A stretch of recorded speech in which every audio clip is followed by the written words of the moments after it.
सभी को नमस्कार। मैं राहुल माहेश्वरी और आज हम ऐसा इम्पोर्टेंट चैप्टर पढ़ने वाले हैं कि एक ही वीडियो में कैसे राजयोग समझें और कैसे हम जाने कि प्लेनेट कैसे कार्य करता है, कैसे हमारे जन्म कुंडली में राजयोग बन सकता है, कौन सा राजयोग बन रहा है, क्या धर्म त्रिकोण को लेकर, अर्थ त्रिकोण को लेकर, काम को लेकर, मोक्ष को लेकर किस तरह की बातें हम कर सकते हैं और कैसे हम ये देख सकते हैं कि हमारी कुंडली सामान्य से ज्यादा पावरफुल है।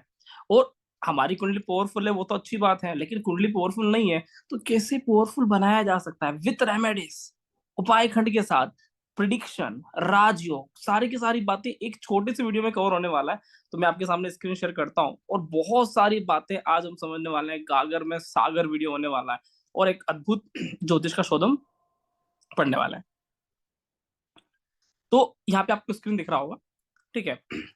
अब सबसे पहले जब भी बात आता है राजयोग का, तो राजयोग को समझने के लिए हमको हमेशा से थोड़ा सा ध्यान लगाना आवश्यक है कि कैसे हम राजयोग को समझेंगे। तो हो सकता है आपने केपी पढ़ाओ, पाराशरी पढ़ाओ, वैदिक पढ़ाओ, कुछ भी पढ़ाओ, लेकिन उसके मूल आधार पढ़ना बहुत जरूरी है। तो आज हम पढ़ेंगे मूल क्या है, ठीक है। तो ध्यान दीजिए, ऋषि पाराशर जी, है ना, भृगुनंदी नाड़ी, कृष्णमूर्ति पद्धति, है ना, जैमिनी ऋषि, कोई भी ऋषि हुआ हो, हर ऋषि ने एक बात स्पष्ट बोला है कि केंद्र भाव सबसे, है ना, मूल होता है, मतलब आधार स्तंभ होता है। जिस तरह से एक मकान बनाते हैं, ठीक है ना, और भवन बनाने में जो चार जो बीम होते हैं ना, वो चार बीम सबसे मुख्य इंपॉर्टेंट होते हैं। अगर एक भी बीम कमजोर हुआ तो दीवारें नहीं खड़ी हो सकती, बैठ जाएगा वहां से, है ना, मकान बैठ जाता है। तो ध्यान रखें कि ये जो जन्म कुंडली के जो चार भाव है, ये क्या है, हमारे जीवन के बीम है, हमारी मकान के बीम है। समझ में आ रहा है कि नहीं आ रहा है? तो ये मजबूत होना चाहिए। जैसे ये मजबूत होगा तो चीजें हमारी बहुत मजबूत हो जाती है। अब राजयोग को समझ रहे हैं, कैसे हम राजयोग को कैलकुलेशन करेंगे? तो ध्यान दीजिए, जो केंद्र के जो लॉर्ड है, केंद्र के जो स्वामी ग्रह है, ठीक है, वो इंपॉर्टेंट होते हैं। इसके साथ साथ ऋषि पाराशर जी दिशा बल पे बात करते हैं, है ना। षड बल में एक होता है दिशा बल। हम उसी कॉन्सेप्ट को लेकर आज बीएनएन, वैदिक, केपी से मिक्सअप करके बहुत सारी चीजें समझने वाले हैं और आपके लिए बहुत यूनिक हो सकता है। तो ध्यान दीजिए कि चार, है ना, चार जो प्लेनेट है वो चार दिशा को इंडिकेट करता है। तो सूर्य होता है ये लगन, मतलब प्रथम भाव को इंडिकेट करता है सूर्य। 10th हाउस को इंडिकेट करता है मंगल, मंगल दशम में दिग्बली होता है। सप्तम भाव को इंडिकेट करता है शनि, शनि यहाँ पे, है ना, दिशाबल को प्राप्त करता है। और 4th हाउस में दिग्बली होता है चंद्रमा, चंद्रमा यहाँ पे दिशाबल होता है। तो एक बात बहुत गहराई से समझें कि चार ग्रह हमारे जन्म कुंडली में मजबूत होना अनिवार्य रूप से आवश्यक है।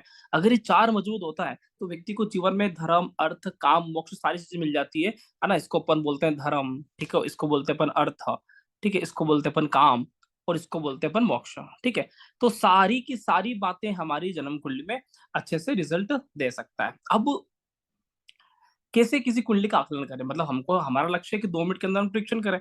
तो कैसे हम किसी कुंडली में ये समझने की कोशिश करें कि ये कुंडली यूनिक है और इस कुंडली में ताकत है। जैसे फॉर एग्जाम्पल कि हमको पता है कि मंगल जो है, ये मंगल जो है ये 10th हाउस में दिग्बली होता है, दशम भाव में दिग्बली होता है। और दशम भाव जो होता है ये होता है इनकम का, ठीक है, ये होता है धन कमाने का, अर्निंग का, अर्न मनी, ठीक है। तो ये जो 10th हाउस होता है ये व्यक्ति की कमाने का, एनर्जेटिक रखने का, व्यक्ति को ऊर्जावान बनाने का।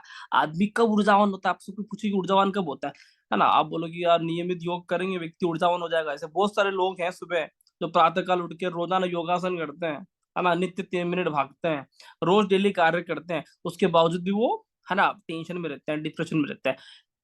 ऋषि पाराशर जी बोलते हैं कि भैया कौन ऊर्जावान रहेगा? तो ऊर्जा का कारक होता है मंगल, और मंगल यहाँ पे 10th हाउस का लॉर्ड है।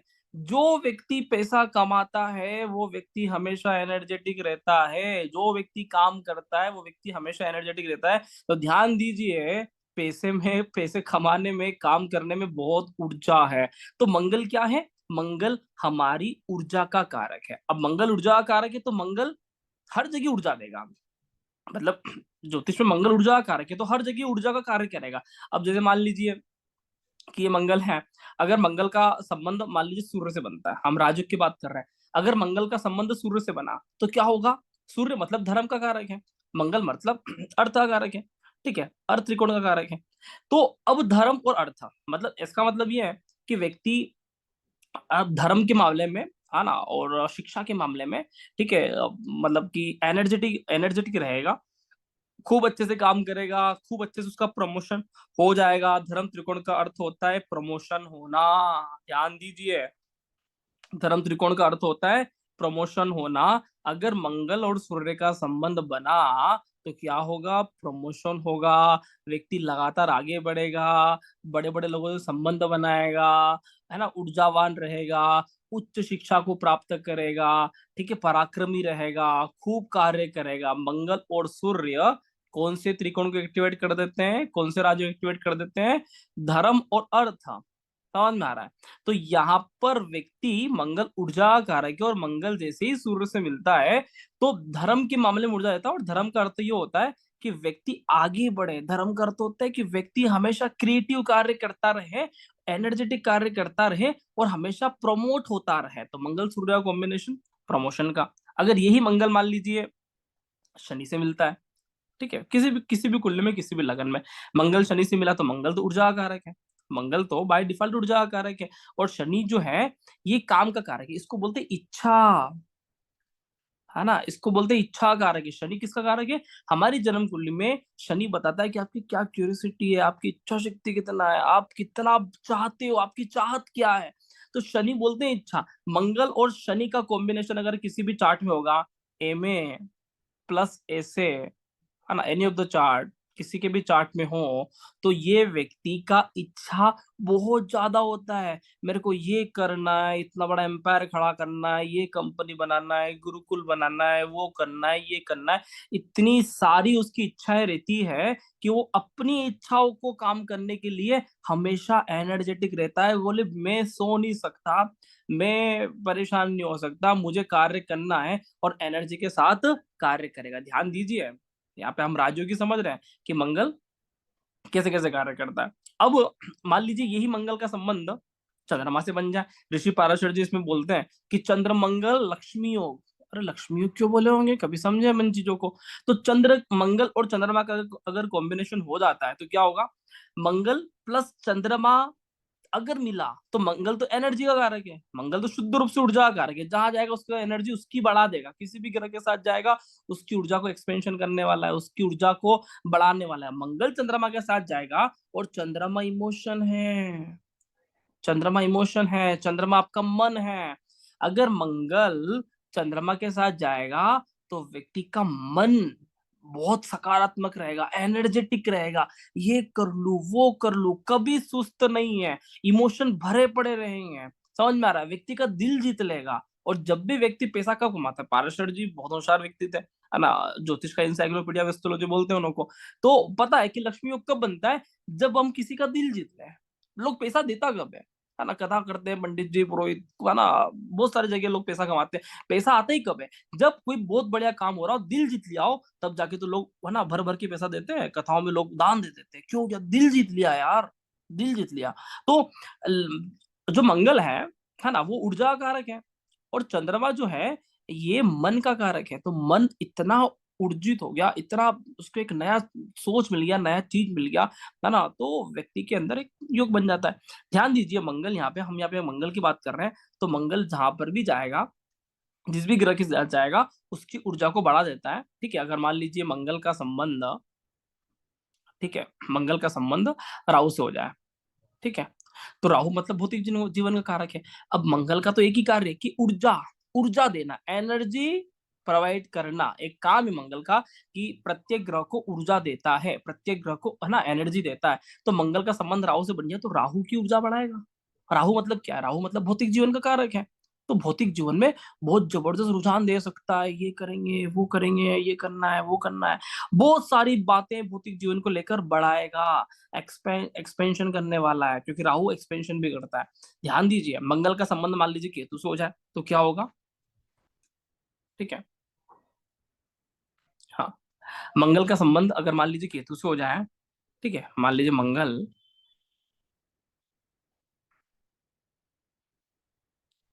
हाँ, है ना, मंगल और केतु, ठीक है। मंगल और केतु का संबंध हो जाए तो क्या होगा? तो मंगल तो ऊर्जा का कारक है और केतु के साथ मिलेगा तो केतु मतलब स्पिरिचुअलिटी है, राहु का बिल्कुल अपोजिट होता है। तो आध्यात्मिक शक्ति को बढ़ाएगा। मंगल प्लस केतु व्यक्ति को स्पिरिचुअल कनेक्शन देगा, गहरा स्पिरिचुअल कनेक्शन देगा, ऐसी गुप्त शक्ति देगा, गुप्त ऊर्जा देगा। क्योंकि केतु को बोलते हैं हिडन सीक्रेटिव, है ना? तो गुप्त ऊर्जा उसके अंदर भरी पड़ी है। इसको अपन बोल सकते हैं कि मंगल प्लस केतु का संबंध, योग हम खुद नाम दे सकते हैं, मतलब योग कोई बहुत बड़ा रॉकेट साइंस नहीं है ना? योग को हम खुद नाम दे सकते हैं, मंगल प्लस केतु। मतलब क्या बोल सकते हो, है ना?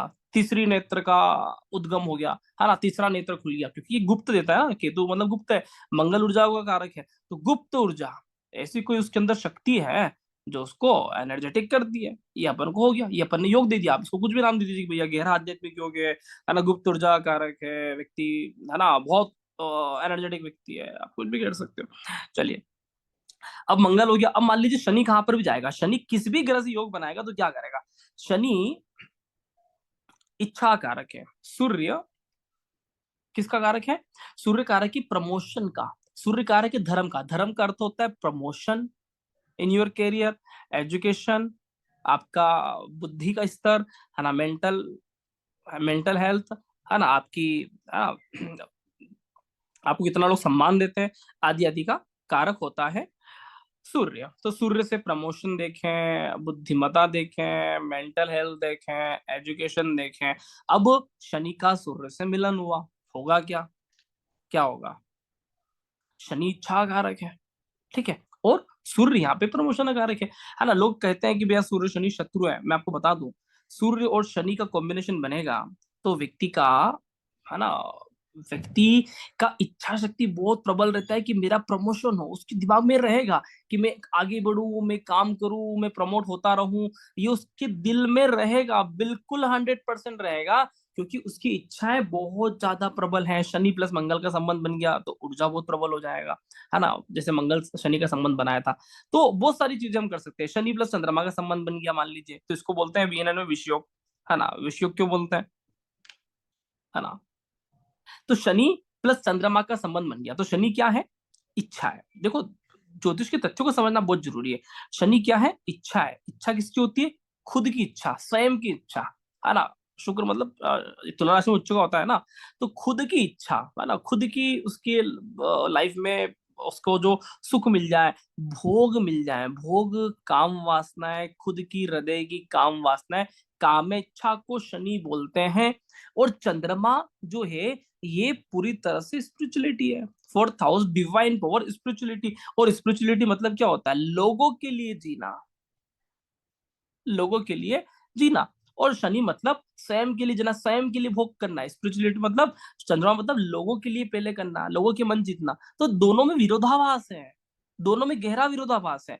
कि अगर एक शनि प्लस चंद्रमा का कॉम्बिनेशन बनता है तो चंद्रमा ये बोल रहा है कि मुझे लोगों के लिए करना है ना? शनिदेव ये बोल रहे हैं कि मेरे को मेरा भोग करना है। ये दोनों में विरोधाभास है। पारशरी बहुत बढ़िया व्यक्ति थे, उन्होंने लिख दिया विषय योग। विषय योग मतलब यही है कि विरोधाभास हो रहा है, कनेक्शन नहीं बैठ रहा है, चीजें समझ में आ रही है। अब गज केसरी योग जैसे बोलते हैं पाराशरी में, है ना? गज केसरी योग कैसे रिजल्ट देता है? तो गज केसरी योग में क्या बोलते हैं कि, है ना, जुपिटर और चंद्रमा का मिलन होगा तो गज केसरी योग है। अब दोनों ग्रह एक जैसे ना, इसको अमृत भी बोलते हैं कि भाई अमृत है। अब देखो ना यार, गुरु मतलब परमार्थ सेवा। चंद्रमा भी ये बात कर रहा है कि लोग खुश रहे, लोगों को प्रसन्नता देना, मतलब हमारी वजह से लोग प्रसन्न रहे। तो दोनों का मेल हो गया ना। तो गुरु प्लस चंद्रमा गज केसरी योग। चीजें समझ में आ रही है कि लोग प्रसन्न हो गए।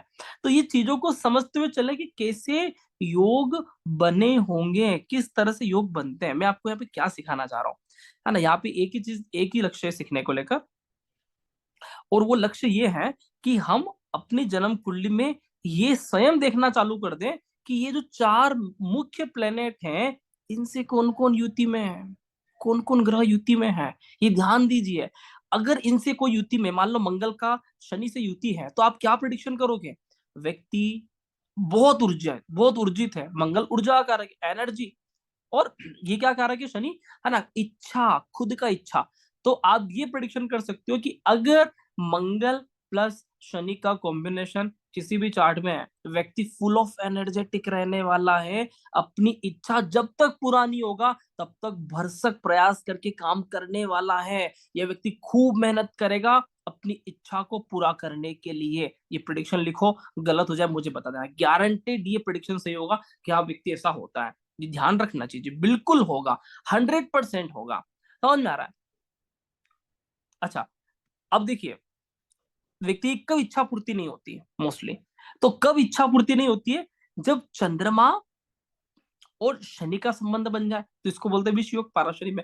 अब शनि होता है इच्छा पूर्ति खुद की, चंद्रमा चंद्रमा बोलता है कि भैया दूसरे को खुश रखना। और ये विरोधाभास है। ये कॉम्बिनेशन जब भी बनेगा, शनि चंद्रमा का कॉम्बिनेशन, आप क्या प्रिडिक्शन करोगे? विष योग बोल दिया, प्रिडिक्शन करना चालू कर दिया, ऐसा नहीं होना चाहिए। विष योग का मतलब ये है कि चंद्रमा प्लस शनि का संबंध बना, इसका मतलब अब विरोधाभास होगा। कैसे विरोधाभास होगा? कि अब, है ना, अब दूसरों की भी इच्छा पूरी करना है और खुद की भी करना है, तो एक को सेक्रीफाइस करना पड़ता है, और टूटे मन से सेक्रीफाइस होता है। या तो व्यक्ति अपने सेक्रीफाइस करे तो फिर दूसरों का नहीं करे, दूसरों का करे तो अपना छूटे। तो ऐसी स्थिति होती है, तो उसको बोलते हैं विष योग। ये जीवन में एक तरह से जहर का काम करता है कि व्यक्ति को जीवन में कुछ भी मिला लेकिन एक खुशी नहीं मिला, क्योंकि ये विष योग का कार्य कर रहा है। यहाँ पे विरोधाभास होते हैं, लेकिन ये विरोधाभास कॉम्बिनेशन, है ना, शुरुआत में होते हैं, बाद में जाके ये भी रंग ले आते हैं, बाद में जाके ये भी चीजों को समझ जाते हैं। तो ध्यान दीजिए कैसे आप कनेक्शन बनाओगे। तो बहुत सारी तरह से आप प्रिडिक्शन कर सकते हो, लेकिन मूल रूप से आपको ये बिल्कुल देखना आवश्यक है कि सूर्य, चंद्रमा, मंगल और शनि में से कौन से ग्रह से ज्यादा संबंध बन रहा है। अब मैं आपको एक छोटा सा ट्रिक बता देता हूँ, आपके लिए आसान हो जाएगा कि कौन से ग्रह का युति संबंध किन से होना चाहिए, है ना। मंगल का किससे भी संबंध रहे, कोई बुरा नहीं है इसमें। मंगल प्योर एनर्जी है ना, कारक अकारक बहुत सारी बातें देख सकते हैं, लेकिन अधिकतर मंगल का संबंध सबसे अच्छा रहता है। लेकिन फिर भी मंगल के फ्रेंड कौन से होते हैं? चंद्रमा का, है ना, जुपिटर का, है ना, चंद्रमा का और जुपिटर का संबंध मंगल से अच्छा रहता है। सेकंड स्टेज ऑफ सेटन, है ना, और एक और सूर्य भी लिख सकते हैं यहाँ पे, है ना, सूर्य। ठीक है, इनों से संबंध अच्छा रहता है मंगल का। विनस से भी अच्छा रहता है, काम इच्छा की पूर्ति करता है। ये दो नीचे ग्रह ये काम इच्छा की पूर्ति करेगा, ये ऊपर के तीन ग्रह ये प्रमोशन देगा, लोगों के लिए कार्य करेगा। तो मंगल का संबंध अगर सूर्य से है, मंगल का संबंध चंद्रमा से है, मंगल का संबंध गुरु से है, व्यक्ति लोगों के लिए बहुत करना चाहता है, सेवा भाव से। सच्ची बात यह है। मंगल का संबंध शनि और शुक्र से है, व्यक्ति अपने लिए बहुत करना चाहता है, उसको बहुत पैसा कमाना है, बहुत इच्छा रहती है कि बाकी रह गया है। इस तरह से आप समझोगे। ठीक है, सिंपल टेक्निक है बाकी, है ना। भाव कौन से भाव में, किस राशि में, बहुत सारी बातें देख सकते हैं। अच्छा, मान लीजिए शनि का संबंध है। शनि का किन ग्रहों के साथ बहुत अच्छा रिलेशनशिप हो सकता है? ठीक है, तो शनि का जुपिटर के साथ बहुत अच्छा हो सकता है, बहुत अच्छा कनेक्शन होता है। शनि और गुरु का संबंध होना बहुत अच्छा कॉम्बिनेशन बनाता है। शनि का शुक्र के साथ संबंध होना, ठीक है, शनि गुरु को धर्म कर्म योग बोलते हैं। ठीक है, इच्छा पूरी करता है ना। शनि का शुक्र के साथ संबंध बहुत अच्छा बोलते हैं, तो ये अगर ऐसा कॉम्बिनेशन मिलता है अच्छा है। बुध के साथ भी अच्छा बोलते हैं। ठीक है, शनि का बुध के साथ भी संबंध अच्छा है। इसके अलावा चंद्रमा का गुरु के साथ संबंध बहुत बढ़िया है ना। भौतिक जीवन आध्यात्मिक जीवन दोनों के लिए। मंगल के साथ संबंध बहुत बढ़िया है, भौतिक जीवन आध्यात्मिक जीवन दोनों के लिए ये बहुत अच्छा कार्य करता है।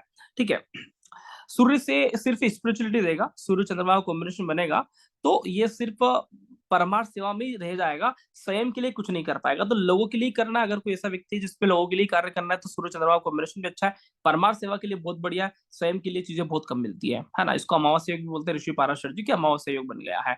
तो ये चीजें अच्छा रहता है। सूर्य के साथ गुरु का, मंगल का, है ना, होना, शुक्र का होना, ये बहुत अच्छे कॉम्बिनेशन है। सूर्य इन ग्रहों के साथ बैठता है तो अच्छा रिजल्ट देता है। हाँ, बुध का भी, सूर्य बुध आदित्य योग। ठीक है, इसको और अलग तरह से समझने की कोशिश करते हैं थोड़ा सा आपके नॉलेज के लिए, है ना, कि कैसे कैसे हो सकता है। जैसे सूर्य किसका कारक है? सूर्य को अपन बोल दिया धर्म का कारक है, और धर्म मतलब एजुकेशन सेक्टर, प्रमोशन, बुद्धिमता, है ना, मेंटल पीस।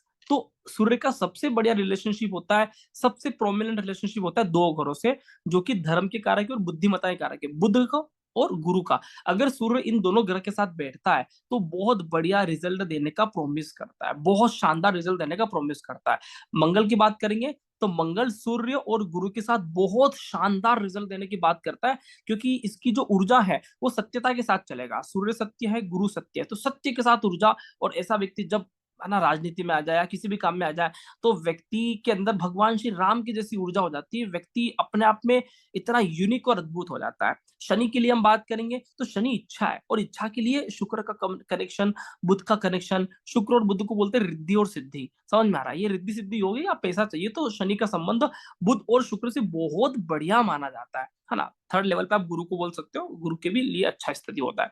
चंद्रमा का संबंध गुरु के साथ अच्छा होता ही होता है, लेकिन गुरु के अलावा मंगल के साथ भी बहुत बढ़िया रिलेशनशिप चंद्रमा का हम कह सकते हैं। तो ये जो है ना बताया है, तो इस तरह से भी रिलेशनशिप बनेगा तो बहुत बढ़िया जन्म कुंडली में राजयोग बन सकता है।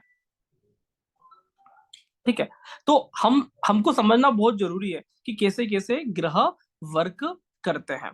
ठीक है, तो पाराशरी भी ऐसे योग बनाया। अब एक और राजयोग में एक और महत्वपूर्ण चीज ये है कि अब मान लीजिए कि मंगल जो आपकी जन्म कुंडली में है, ठीक है, ये एक यूनिक कॉन्सेप्ट है, और आपका जो